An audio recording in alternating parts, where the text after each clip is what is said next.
Hello दोस्तों, welcome to this channel. आज के इस वीडियो में हम लोग रिटर्न ऑन इक्विटी का कंसेप्ट समझेंगे। ये वीडियो सीरीज एक सीरीज का पार्ट है जहां हम लोग मनी कंट्रोल वेबसाइट से रेशियो एनालिसिस का कंसेप्ट समझ रहे हैं। तो आज की इस वीडियो में हम लोग रिटर्न ऑन इक्विटी या नेटवर्थ का कंसेप्ट समझेंगे। तो चलिए शुरू करते हैं आज का ये वीडियो।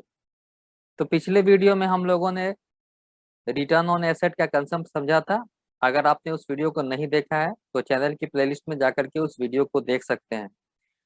आज के इस वीडियो में हम लोग रिटर्न ऑन इक्विटी को समझेंगे। ये भी एक रिटर्न रेशियो या रिटर्न ऑन इन्वेस्टमेंट का ही पार्ट है। हम लोगों ने पिछले वीडियो में समझा था कि प्रॉफिटेबिलिटी रेशियो दो तरह का होता है। रिटर्न रेशियो जिसको हम लोग रिटर्न ऑन इन्वेस्टमेंट नहीं कहते हैं, और मार्जिन रेशियो जिसको रिटर्न ऑन सेल्स कहते हैं। तो रिटर्न ऑन रेशियो में पहला हम लोगों ने देख चुका है रिटर्न ऑन एसेट। तो दूसरा वीडियो रिटर्न ऑन इक्विटी है। तो रिटर्न ऑन इक्विटी का डेफिनेशन ये है कि ये ऑनर्स या इन्वेस्टर्स की प्रॉफिटेबिलिटी को बताता है कि अगर इन्वेस्टर या ओनर या शेयर होल्डर्स किसी भी कंपनी की इक्विटी में इन्वेस्ट करता है तो उसको कितना परसेंट रिटर्न मिलेगा, उसके बारे में रिटर्न ऑन इक्विटी बताता है। तो यही डेफिनेशन होता है इसका। इसका फॉर्मूला यहाँ से ये निकल करके आता है कि net profit divided by shareholders equity, या फिर net income divided by shareholders equity, या फिर आप PAT divided by total equity बोल सकते हैं। ये सब सेम ही है। Share holders equity, share holders fund, total equity या फिर इक्विटी, ये सब सेम आता है। तो ये फॉर्मूला निकल करके आता है। अब हम लोग शेयर होल्डर्स इक्विटी या share holders fund, total equity, equity क्या होता है, तो वो तीन पार्ट से मिलकर के बना होता है। एक इक्विटी शेयर कैपिटल, दूसरा रिजर्व एंड सरप्लस, तीसरा प्रेफरेंस शेयर कैपिटल। तो और इक्विटी फंड में और इक्विटी में थोड़ा सा डिफरेंस ये होता है कि इक्विटी फंड दो पार्ट से मिलकर के बना होता है, equity share capital and reserve and surplus. जबकि इक्विटी या शेयर होल्डर्स फंड में प्रेफरेंस शेयर कैपिटल भी आ जाता है। अब इक्विटी शेयर कैपिटल क्या होता है, वो होता है initial amount invested in business by owner. और रिजर्व एंड सरप्लस में cash and profit retain earning आ जाता है। और प्रीफर्ड इक्विटी में friend and family strategic partner को जो इक्विटी में इन्वेस्टमेंट मिलता है उसको हम लोग प्रीफर्ड इक्विटी बोलते हैं।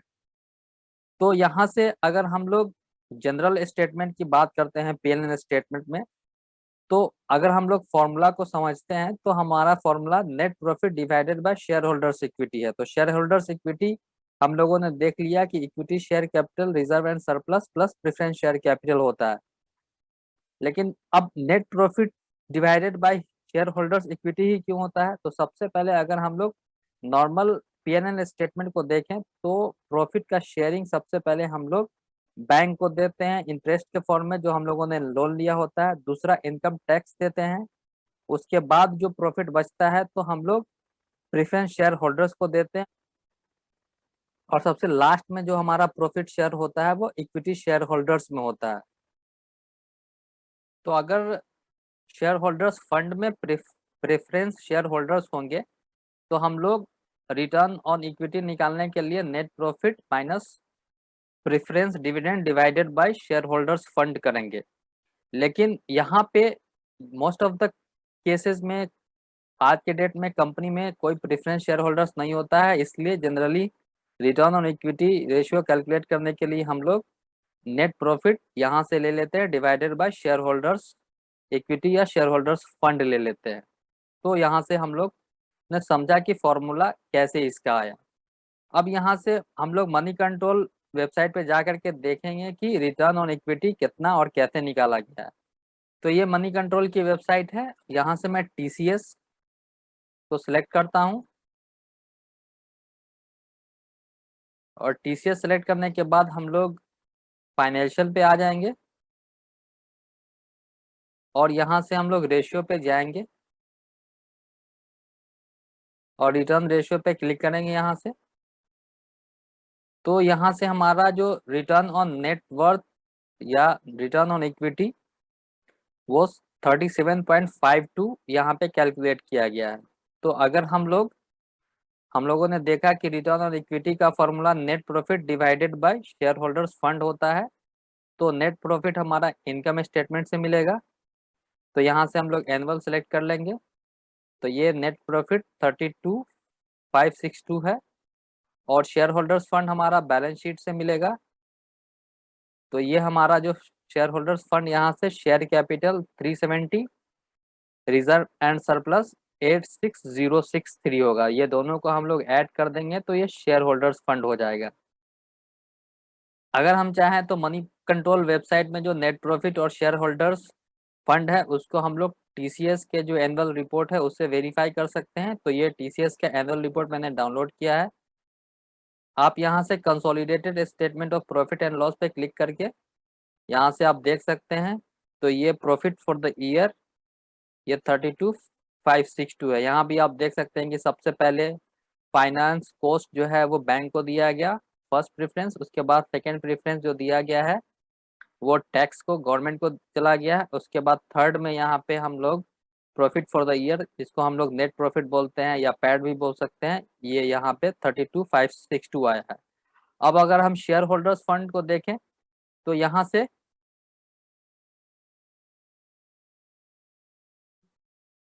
आप देख सकते हैं कि ये शेयर कैपिटल 370 है और अदर इक्विटी में 86063 यहाँ से निकल करके आता है। तो ये टोटल हमारा शेयर होल्डर्स फंड या शेयर होल्डर्स इक्विटी 86433 यहाँ से निकल के आता है, जो कि मनी कंट्रोल वेबसाइट में भी यही लिया गया है।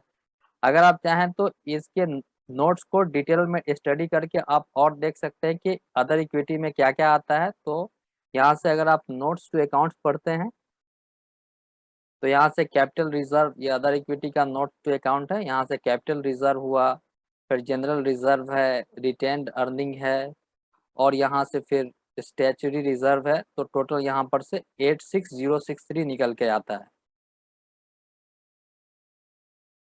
तो यहाँ से आप net profit 32,562, share capital 370, reserve and surplus 86063 आता है। तो शेयर होल्डर्स इक्विटी हम दोनों को ऐड कर देंगे तो ये 86433 आता है। तो अगर हम लोग इक्वल टू टाइप करके net profit divided by shareholders equity और मल्टीप्लाइड बाय 100 कर देते हैं तो ये हमारा रेशियो 37.67 निकल के आता है, जो सेम है।